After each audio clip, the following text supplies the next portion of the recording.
Hi, my name is Greg Ponto-Suddy, and I'm with MASL Off the Wall and Turf and Boards. I am here today in this edition of Ponto Off the Wall with San Diego Soccer's midfielder Matt Clare. Hi, Matt. Thanks for having me. Yeah, welcome. Thanks for coming along. Um, so, how was practice today? It was good. It was a long weekend for us, going to Florida and the time difference and everything like that. It Right. makes things a little bit difficult. So today was just a recovery session. You had yesterday off, so it was nice. Guys got to kind of just do their thing, get their legs back, and then today, just a nice light gym session, and then we go back to work tomorrow. So, let's talk about how you became interested in soccer. I'm going to guess that your dad had something to do with that. Yeah, my dad was a professional. Growing up, was kind of always in the environment with the Fort Lauderdale Strikers and Charlotte Eagles when he was here. Some big name guys, Thomas Rongen, that I'm sure everybody knows. Right.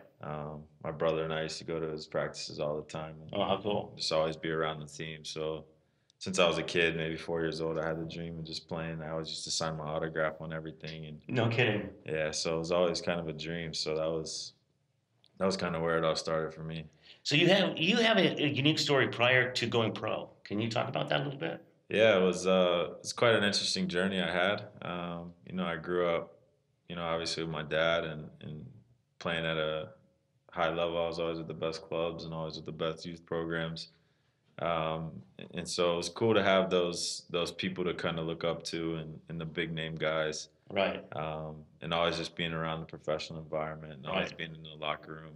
And now I look on the TV and I see a lot of his old teammates and old friends that kind of the broadcasters and the big names in How soccer in the cool. world today. So yeah, it was a unique lifestyle as a kid to have. And I'm super fortunate and super blessed to continue on with that. So initially, when you went professional, you went outdoors. Yeah, I started in Wilmington with the Hammerheads. 2008 is when I started. And then from there, I kind of just, rode the wave for a little bit. Was a young kid bouncing around, trying to figure it all out. I actually went back to IMG Academy when I was 20 Wow. to play with the Super 20s there just to try and give myself a better chance at continuing on and doing the best I could. And I was fortunate. So, So now, most of that time outdoors was with the Tampa Bay Rowdies, yeah, right? Now, I remember the Rowdies back in the original NASL. And in fact, the soccer's first indoor title, I think, was against the yeah, Rowdies. it was. So talk about your years professionally with the Tampa Bay Rowdies. Uh, first the organization as a whole just has so much history, Right. and Absolutely. kind of ran. It was kind of funny, in our household because my dad played with the Strikers, and Oh yeah, oh yeah. and So I went to school in South Florida, so I know a little bit about that. yeah, That was in the '80s, and I know a little bit about that the Strikers and the Tampa Bay Rowdies it rivalry. was a big time rivalry. Yeah. So when I got signed with Tampa, it was pretty funny to hear the conversations and That's to very hear cool. some of the old stories that my dad had, just about the history of both clubs. They're Wow. both very historical clubs Yeah, absolutely. throughout the United States. Yep. So for me, it was a great experience. 2011, I started, kind of got my feet wet, got in and out of a couple games. And then 2012, I was fortunate to start a majority of the year, to play most of the games, either as a starter or as a substitute coming on. Sure. Um, and then we won, the ultimate prize of 2012 to win the NASL and Right. have a championship ring outdoors is never easy. So it No, was no, it's it sure not. was it was That's very it was cool. fun. What was the trigger that took you to the indoor game? A buddy of mine in 2012, the year we won, Evan Newton, who's now the goalkeeper for FC Cincinnati. Gotcha. Um, he kind of he's from West Virginia, and he kind of told me, there's a team that's going into Virginia Beach, and I think maybe for you it'd be good just to go in there and kind of stay fit and see what Right. you can do in the off season. So So it was planned for the off season, staying fit for the yeah, outdoor game. it was a fitness plan really. Gotcha. Okay. And growing up in South Florida, indoor soccer is kind of unheard of. It's constantly year round. It's beautiful weather like San Diego, so Absolutely. it's always That's hot. why I went to college in South Florida. Yeah, right. So he kind of just threw the idea at me to say, look, I got a buddy in Virginia Beach that's starting a team, and that's where his hometown was from. Uh, So I went on trial there, and they called me. They flew me in, and I went. They had a scrimmage game that night against a local team, and I ended up scoring 5 goals. Nice. Did they sign you? Yeah. So after that, the coach kind of came up to me and he's like, if you're interested, you have a contract. Absolutely. And for me, I fell in love with the game as soon as I started playing it. Just because it was something that was new, something that I wasn't Right. used to. Right. But it was super fast paced. And Do you feel like it suits your style of play better to play on the indoor field? Not so much? I don't know. Okay. I fell in love with outdoor as a kid. Sure. That was what I grew up on, and until I was 23 years old, that was all I played. So when I went to Virginia, that was my first experience ever in the indoor game. And I guess after scoring 5 goals, I was like, man, this is cool. I like this game. So, I kind of stuck it out the first year. Unfortunately, that team, the Norfolk Sharks, they folded. Right. I was going to talk about that a little bit because as a fan here in San Diego, I remember when the San Diego Sockers, their second incarnation, folded midstream in the middle of the Right. season. Yeah. And the same thing happened with the Norfolk Sharks. They so folded mid-season, and you were there when that happened. Yeah. Talk about that a little bit. Well, we actually finished out the whole year. I thought so. Really? Okay. Yeah, we got to finish out the whole year. I think the highlight of that year was beating Milwaukee at home. Awesome. After they were on like a 3-game road trip, so it was, okay. Well, we were like the fourth game, okay. so it was like it was the highlight of our year. But the organization as a whole was good. There just wasn't. It just was new to the city, and Sure. not a lot of people bought into it. Right. But it made it a cool experience to kind of get your feet wet and to go out there. And I think my rookie year I had 20 goals, so it was good for me to kind of get exposure to the league, to get my name out there a little bit. And then after that, everything just kind of fell into place.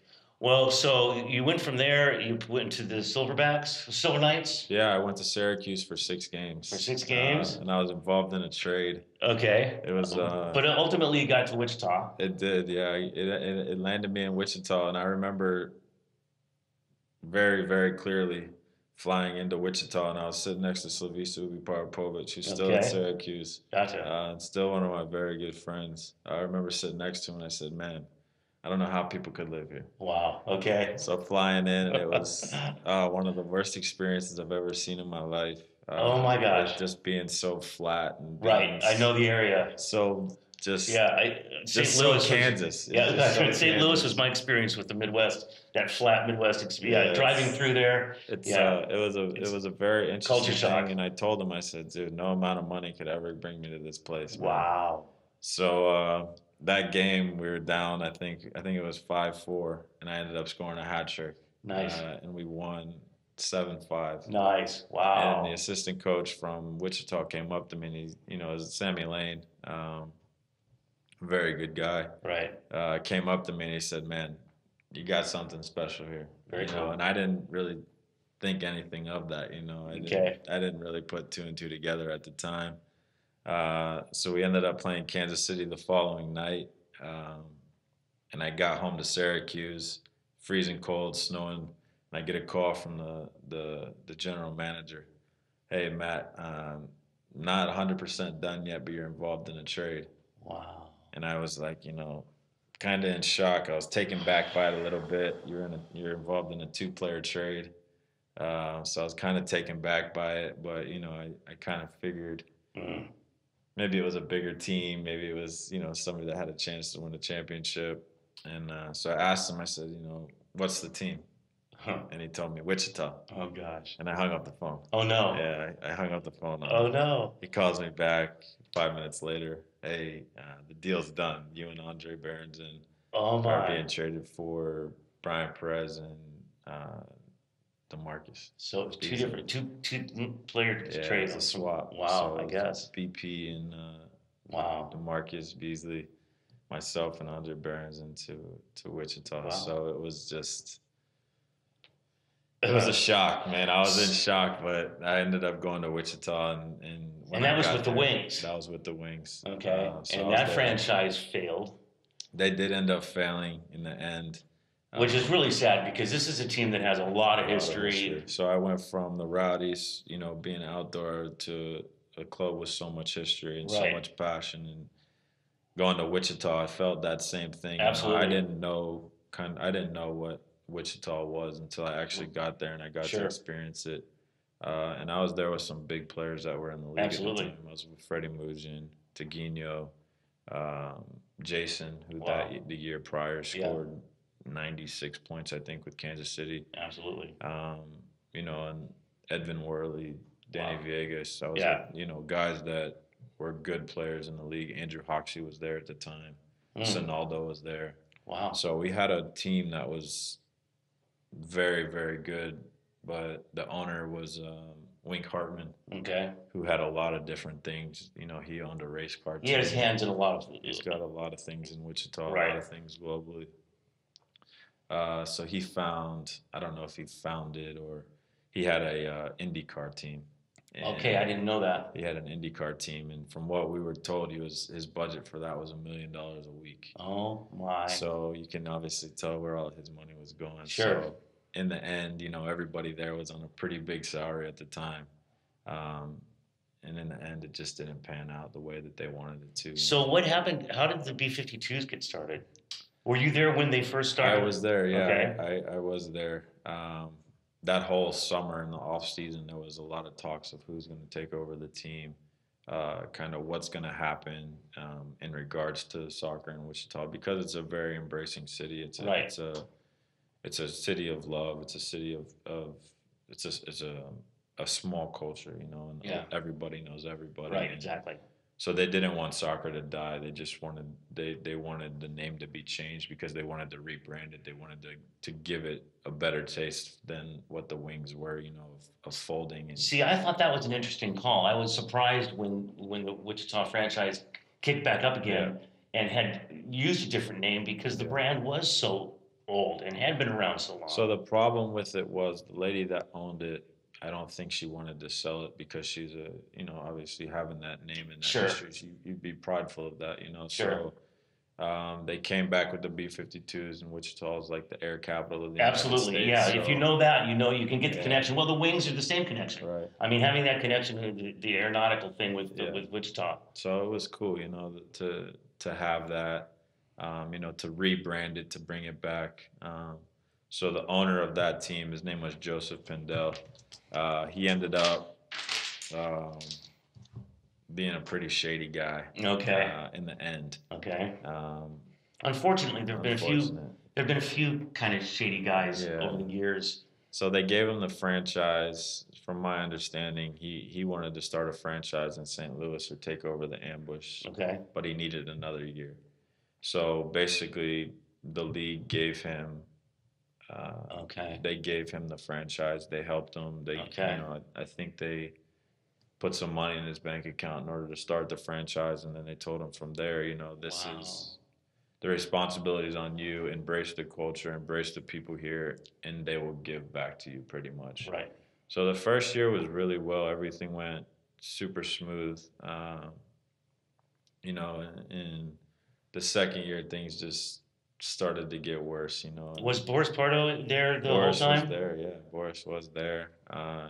And for Boris, you know, he was driving from Kansas City, Yeah, he told me that. and he would That's leave crazy. he would leave at 4 in the morning, and he would drive there, and you can obviously see how Boris is and his commitment to not only the soccer, but just to soccer in general. In general, yeah. He loves the game. He does it with his passion. He does it with his heart. So it makes it difficult to see guys like that driving 3 hours every day and not get paid. Wow. And for Boris, you know, and for me and for a couple other guys, you know, it was a difficult situation. But the Sure. people of Wichita were so kind and so caring and so generous to us that we didn't want to go to practice, and we wanted to train. We wanted to do it not for ourselves but for the city because they deserve so much. Okay, so now when I talked with Boris before the interview, he mentioned something about you guys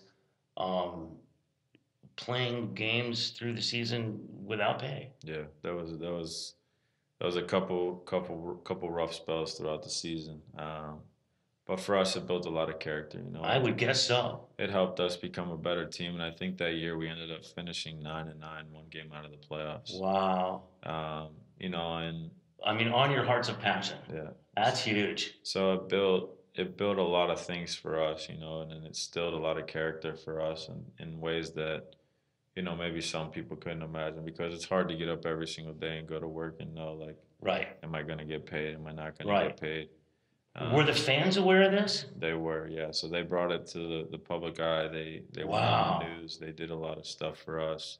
Um, and in the end, we did end up getting our money. I mean, I think for the most part, everybody ended up getting their Right. money. I know there's a couple guys that, you know, I don't know if they're gonna still. I doubt they're still trying to pursue it, but you know, I know that there's still some dollars that are missing for certain guys. Sure. Um, That's too bad. Mostly the local guys that were there that I gotcha. you know that did other things within the community. So yeah, it taught us a lot. It taught us, you know, to be humble, and if you love it, you continue to do it. You Right. know, and for half the season, I'd say, you know, a lot of guys did that. You know, they kind That's huge. they bit the That bullet. really is. So then we got you here in San Diego. Talk about the transition to San Diego and playing for the Sockers. So 2015 was my first year here. I came out with the national team, and you know, I just kind of was training and playing and doing my thing. And you know, Phil, who's the owner of the national team and the general Right. manager, Right. he kind of approached me and just told me that Wichita was folding. And I was going through a difficult phase in my life, obviously, with everything that was happening. You know, and I just needed a change. Wow. So he came up to me after the first game. We played Kazakhstan. I scored a hat trick. Yeah. And he I was just at said, that game. He just said, "Do you have a home if you're interested?" Wow. So you know, I kind of thought about it, not too long, because obviously coming to San Diego, you can't really think about that with that decision. You know, so that was kind of how it all happened. I went to Ontario and I played in the National Cup. I Yep. think it's the National Cup with the second team. Right. Just to kind of prove myself, you know, and from there we ended up winning it. And, Right. You know, I think I had a big influence on that team, and Yeah, just I think so too. my attitude and the way I approached everything, and you know, just in a humble manner, and just decided, Absolutely. you know, this is what I want. And I told my dad from the start, you know, if I ever get transferred to San Diego, I'll retire. There you from go. Indoor soccer there. There you go. But now you have played some outdoor while you've been here in San Diego. Yeah, I You did. played for Albion SC? Yeah, I did. Was that one season or two that you played for I them? played for one season. One season? Yeah. Talk a little bit about that. Albion was good, man. It's obviously the name, it catches people's eye. It's a very big Right. club on the youth side. There's a lot of tradition in it as well for the kids. So they decided to make a first team and see what would happen. We ended up getting to the national, I think it was the national semifinals Very cool. or quarterfinals, and we ended up losing to the team that won it. Wow.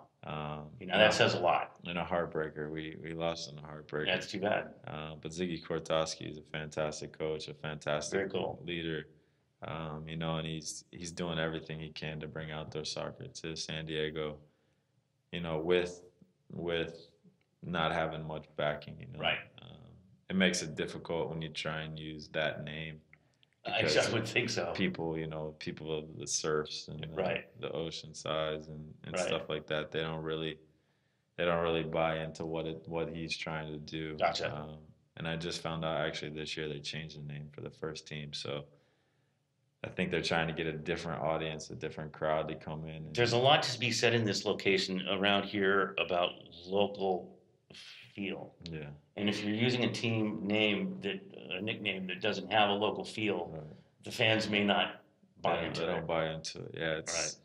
they make it. You know, they're doing what they can. You know, it's nice to go out and play, and there's 2,500 people in the stands, and Nice. you know, they got a Wow, good, that's cool. they got a good crowd. You know, but the only thing that I would say would be a negative was it was always just Albion. It was always an Albion group, always Albion kids. Oh, gotcha. You never really saw any outsiders come It didn't get outside of the Yeah, family. It didn't. So it kind of Right. all stayed relative, and it was nice. It was a good culture. It created a very high professional environment. Training sessions were fantastic. You never could go a day without going to training and learning something. That's So really cool. Now you've made a huge commitment to the United States Arena national team. I have, yeah. And so first, let's talk about the 2015 World Cup. Yeah. Walk us through that experience. Wow. I think it was. 'Cause I mean, that had to be grueling. It I spoke to was. Craig about that a little bit, Yeah. right? And I mean, just a grueling every day, Yeah. It was. travel and play. Yeah. It was 7 cities, I think, in 8 days. Yeah, something like that. Something crazy, you know. And I mean, it wasn't like a close city. I mean, we would be in Tulsa, then we'd be in Chicago, Right. then we were in Ontario, then we That's were in right. San Diego. That's right. It was a very, very, very cool experience for me, you know, and most of those guys that were on the team, I'd say 50% of those guys were actually soccer's guys. Yeah. So for me, it was nice to get to know them before I actually stepped on the field with them to represent the club. Right. I kind of, you pick up tendencies of players, and Right. you form relationships off the field, which always translate onto the field. Absolutely, it does. Yeah. So I formed a good relationship with Craig, with Farber, with Evan McNeely, Right.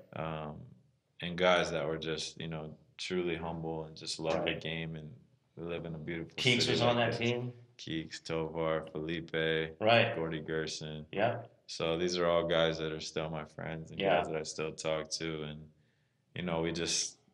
we really embraced the moment, for what it was, and now you see Sosa's here, and he was a part Yeah. of that team. Yes, absolutely. So it was a very good experience, and to What be did fortunate. what was your take on the international clubs that were coming in and playing a game that they weren't really familiar with? Yeah, it was good to see actually. For them, not being acclimated to boards and Right. stuff like that. Right. Just to see how they adapted Right. to the likes of like Romania, who is the European champions of futsal and a big time country in the sport that we play. Right. Just the way that they adapted, and in the end, they created a fantastic game for us in San Diego. Yeah, they did. That was a fun game. And it made it, like, wow, these are good players. Yeah, they're serious about this. They want to win. win. So when they came here, the only team I would say I feel bad for was India. Oh yeah, they got beat. It was bad. I think it was 33-1. Mexico just laid a slap on them. So Yeah. but I mean that's the way it goes. You want to compete. You want. But to it's go to cool the even World Cup. even saying though, it's cool that team, takes the time to afford the travel Yeah, absolutely. to make the commitment to the event. Yeah. Even if they might even know coming in that they're going to be outclassed in the Yeah. field. But I think the biggest surprise for me was Kazakhstan. really, And just watching them play in the Euros just 2 weeks ago in the futsal European National Championship, Euros, what we call it.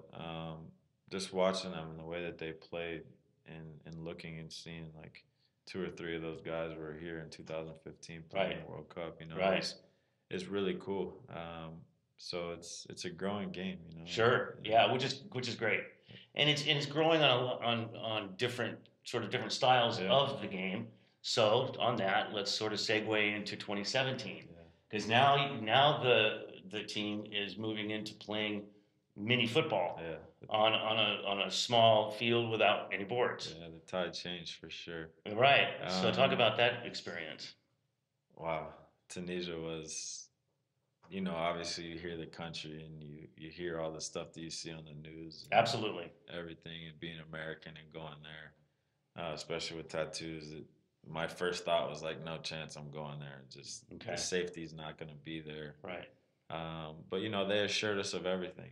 We had the safety, we had the security, and when we got there, it was a country of just full embrace. That's so cool. They were so happy to see that the USA was actually there, and we were here to compete, and Right. we were there to play a game that I don't know how many countries were there. 24 countries that were there that just loved Were you the looked game. upon as the defending champions? Yeah. That's very cool. So when we walked in, we were actually the last country to walk into the hotel, and I mean there was a lot of eyes on us. There was Wow. a lot, Wow. and even Mexico, we know all those guys, Right. They're Of course. they're looking at us like looking at this man, chomping at the bit, ready to get after us. That's the way it goes, Yeah. and being a part of that mini football federation, a lot of people have a lot of respect for the United States for what we did That's cool. in 2015. That's very cool. Um, so we went there the first day. We actually got to go onto the field. They were the stadium was still under construction. They were laying little pieces of turf down and finalizing everything before everything started. And that was located right outside the hotel? It was, probably 1,000 feet from the hotel. Wow. 500 feet from the beach. So okay. it was a beautiful sight. The Mini Football Federation did a fantastic job in setting everything up. The people of Tunisia are absolutely beautiful people. That's cool. It's good to hear. So it's unfortunate to see all the things that they say about countries like that in the media, but I agree. You never know until you go experience it yourself. It's what true. It really is like. So the first day we got there, it was walking onto the field and just seeing it, and it was quite a big field actually. It's not like a futsal field where it's kind of small and tight. Right. It was big. You had space to move. You had space to run at players. Right. And for us, the team I think that Bernie and Phil put together was a soccer-minded team. I don't think it was really an indoor team. A lot of the guys played outdoor. Okay.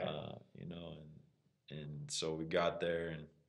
Was that by design? I mean, because they knew that it was going to be on a bigger field? I don't know if it was by design. I think a lot of it had to do, I don't want to say that was the absolute best team that we could have put on the field. Because obviously I think guys are concerned with the safety, and I think that was a big thing for Craig. Why Craig didn't go is that's what he said. His safety, he felt his safety was at risk, and that's totally fine, So I don't think for us we took the best team, but at the end of the day, we all came together and we said we're here for one thing, and that's to defend the World Cup. So it brought kind of a brotherhood, That's cool. Of different guys, that like Marcus Jordan and Casey Gasson, and guys that aren't from our league. They started in the second division and. They built themselves up and they did well for themselves throughout the summer with the tour that we went on. So they had the opportunity and we had the opportunity to get to know people that we didn't really know. Right. As in that manner. I had a good conversation with Israel Cisse and Corey Merritt and guys like that, Yoshi Sandoval, right. Gordy Gerson. Obviously Gordy's my dog, and we've been grinding it out since I think we were the only two left from the World Cup team that got to go in 2017. So, it was nice. We had a different vibe, a different team, but we stuck together, and it was a very unfortunate loss to Mexico. I was just going to say, so the team went in group. It went 1-1-1. 1-1-1. Yeah. Okay, Spain was a loss. Spain was a loss. Yeah. Okay. And then you get out group play and you draw Mexico. Yeah. Are you kidding me? I mean, here's a team that is half the Sockers on one side of the conversation. Right. On the other side of the conversation, here's a team that you guys know better than any other team at the played them 11 times throughout the summer. Absolutely. And so you take on Mexico. Let's just talk about that match because we already know how it turned out. It was a crazy one. We went up, I think it was 2-0. And halftime came, and then it went 2-1, 3-1. Then it went 3-3, went into extra time. Yep. Christian Gutierrez ended up scoring in the last the dying minutes of overtime, and it was just a complete heartbreaker. We went for everything. We put it all out there at the beginning. And you could tell there was nothing left. There was nothing left. There was the tank was empty. Yeah. And it was hats off to those guys. Sure. And I mean, those are all my friends, so I don't look at it as anything. Well, I mean, they went from runner-up in 2015 to the championship in 2017 on two different types of fields across the planet. Yeah. I mean, it says a lot.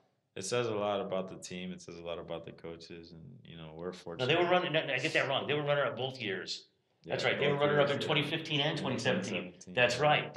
So it's the hat goes off to them and for what they've done, the players they put together.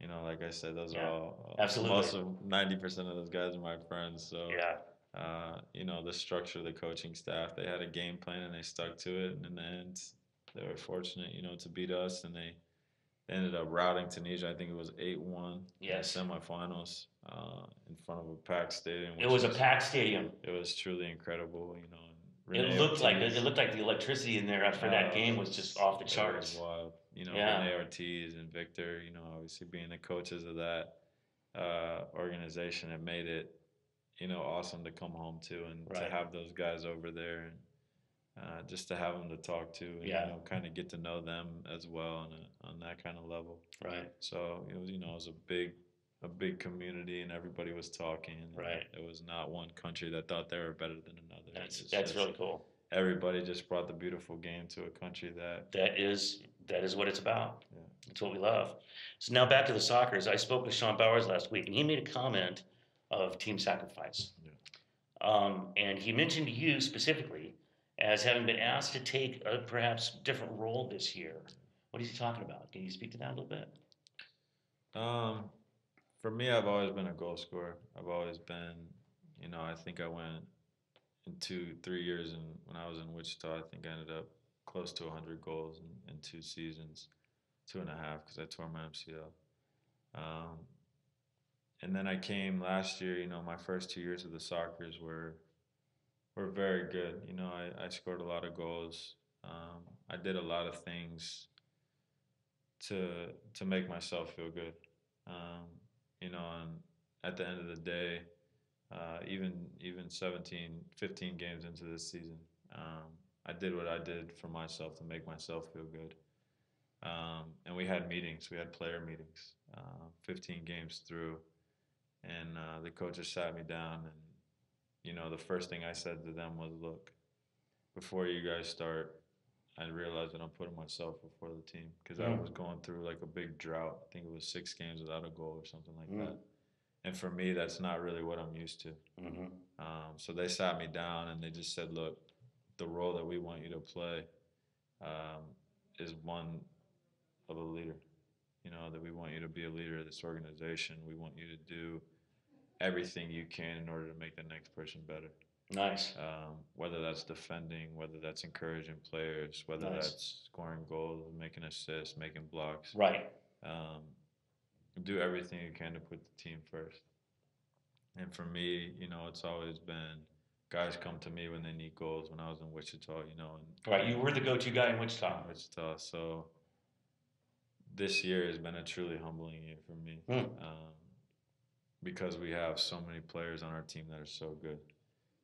It's a stacked roster. But we have young guys too. That's guys right. That if they see me doing it, if they see Craig doing it, if they see Farber doing it, guys that have been in the league, guys that have done a lot of stuff in the league.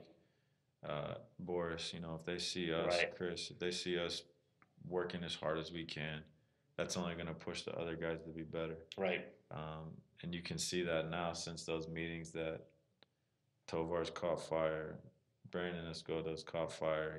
He's just, Luan's been on fire. Absolutely. And that comes down to us and everybody just kind of buying into being committed to what this organization wants, and that's winning the championship with no questions asked. It's not about me scoring 50 goals. It's not about Craig scoring 50 goals. And you can see that in Craig. Craig's taking games off. Where, he feels like, okay, this game for me, you guys can handle it. And I think Craig will be the first person to admit that, like, it's not about me. Craig has scored a lot of goals. Craig has been a leader in this league. He's been a go-to guy for a long time. And this year he realizes that, what, it's not about me. There's 15 guys that can do it. But when he's there, he's just a very big bonus for us. Absolutely. He draws a lot of attention. He scores a lot of goals. He does everything he can to put the team first. And I've learned a lot from him, and I have conversations with him all the time. And how can I be more successful? How can I take on a leadership role without putting myself first? Because it's difficult to do that. Yes, it is. And he's just been so humble this year and so open to conversation about just winning a championship. So Right. for us, that was kind of what Sean, from the beginning asked me to do, and then 15 games in, it kind of all just set into play, and now I don't know. I think we're the hottest team in the league right now. I think so too. I think so too. Monterey might argue a little bit about that, but It's all right. we'll see where that goes, huh? It's all right. The Sockers have the second best record in the league right now. Yeah. And the top defense. Yeah. Number one defense. Can you talk a little bit about the season leading from where we are today going forward? I think where we're at right now is we're in a good spot. Everybody's kind of on the same page. Everybody's, like I said, since those meetings, everybody's bought into what we're trying to do. Everybody's at practice. Everybody's training extremely hard. Everybody's encouraging each other. They're not putting anybody down. There's no FUs. It's only, come on, man, let's go. I've been to a couple of the practices. Yeah, they look like you guys are having a blast. We do. We have fun. We have a good group. We have good camaraderie between the team. For me, it's a little bit difficult to kind of understand what's going on sometimes, just because all the Spanish is flying around. Right. But I love it. I love the guys that are there. How does the chemistry play between the different styles of the game? I mean, and is that and are the Sockers creating their own style of the game because of that? Because they've got that Mexican style that's so prevalent now. I think so. I think that we have a system, we have a structure in the way that we want to play. But you can look up and down the stat sheet and find 22 guys on our roster and 22 starters on any team. Absolutely. That's a true story. And I think, if I'm not mistaken, I think everybody on our team has been a part of the national team. I don't think there's one player that hasn't been a part of a national team. Wow. So that's a pretty interesting That's a little impressive. That includes coaches too. Yeah. Includes the coaches. So the system that we're trying to build or trying to grow on is just being one unit, right. Being committed to defending first, and from day one, that was what they've tried to instill in us. Is just and it's huge. Yeah. And I'm seeing the forwards going back. I'm seeing the defenders going forward. Yeah. I mean, the team is playing the whole field. Yeah. Everybody's making commitment to the ball. Yeah. When you see Craig slide and make blocks, it's kind of like, whoa, man, if that dude's doing it, I have to do it. Right. And that just shows kind of where he's at. And he is doing it. Yeah. So it just shows where the team is. And, yeah. Like I said, we have a good group. The camaraderie is super high. Everybody just laughs, and we enjoy everything that we do. I mean, look where we're at. Right. You can't really complain too much about it. And plus, we have a good team. We have a real shot at winning the championship this year. And so you guys just got back from a pretty grueling weekend. Yeah, Florida's difficult. It's a difficult trip. And I mean, the overnight, the jet lag going east. I've done a lot of traveling, and going that direction for me was always worse. Yeah. Coming from the east to the west didn't mess me up as going from the west to the east. It is hard. So you go to the East Coast, and you've got 2 games to play back to back against a solid team. Yeah, very good. And man, especially the second game. Yeah. Boy, edge of your seat. That was. Yeah, it's difficult, and going down there and in Florida being in a playoff contention. They're running for it. They're gunning for it. They're trying to keep one up of those two. Yep.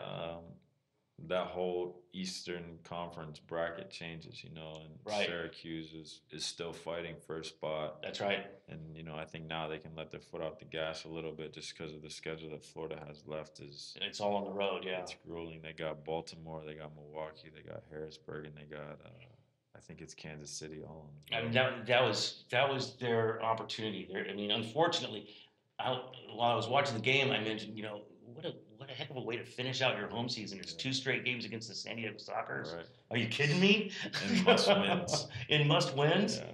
So oh man, we got the best of them though. But they were battles. Yeah, they were definitely battles. They put everything they could on the line, and that's my home city. Absolutely. Tampa's where all my family's at, so I know a lot of those guys, and right. I know a lot of the people out there in the community and the head coach, and there's a lot of stuff being said before the games, but at the end of the day, we got the final laugh, and it's So now all well and good.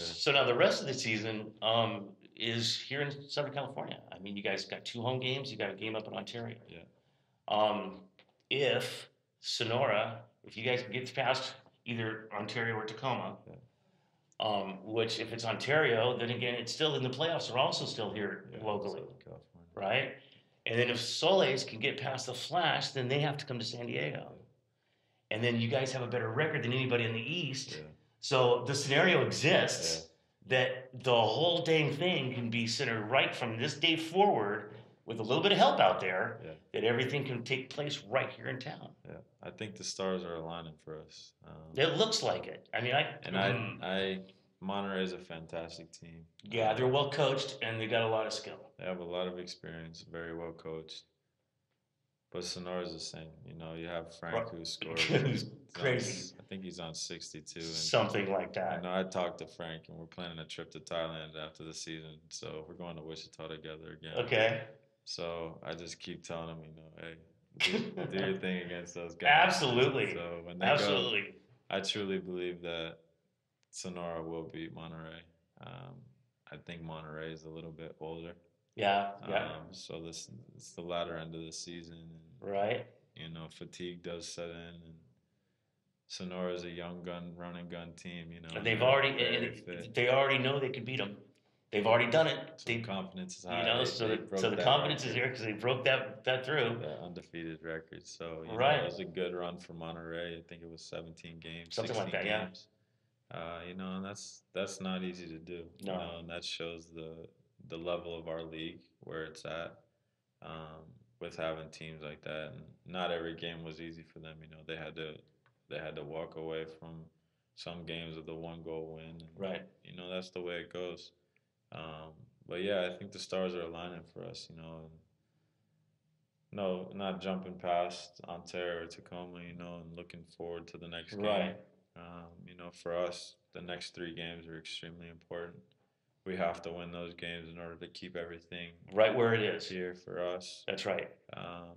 This last weekend was huge because it took the Sockers from being in the 4th spot to the 2nd spot on the standings. Yeah, it made it a big weekend for us, and I think if we continue to do the right things, I think that everything else will fall into place, and I think a championship game will be here in San Diego.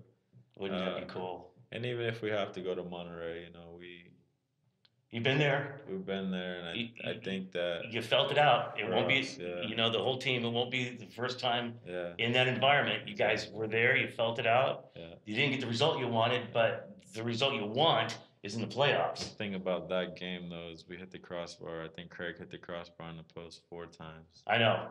And it was if the goal was that much wider. Yeah, we had him on the ropes, man. And second half was hard. Third quarter, we started out slow, and that could have been with the travel, whatever it may be. It's not really an excuse, but it's a difficult place to go and play. And once they scored the 2-2, 3-2, 4-2, 5-2, it's just like, oh man.